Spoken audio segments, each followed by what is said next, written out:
Láhneš si na takýto stroj. Kolena, bacha, aby neboli hore na tej podložke, ale aby neboli ani ďaleko od tej podložky, pretože ťa to bude tlačiť do stehien. Čiže kolena tak, keď tu tá podložka končí, tak aby tie kolena boli niekde tu. Hej? Hneď pri jej konci. Láhneš si nohy cca na šírku pánvy. Nesnažím sa ich dávať moc do široka. Treba si dávať pozor, keď ješ hore, aby si nerobil toto s chodidlami, pretože budeš do toho zapájať dosť lítka.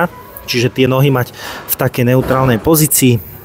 Takisto zadok, keď ideš hore, aby sa moc nedvíhal takto vysoko zadok, pretože ťa bude bolieť chrbát a budeš ho dosť aj do toho zapájať. My sa chceme zamerať hlavne teda na tie zadné stehna, takže snažiť sa tú pánvu držať v takom, snažiť sa držať tú pánvu bez pohybu.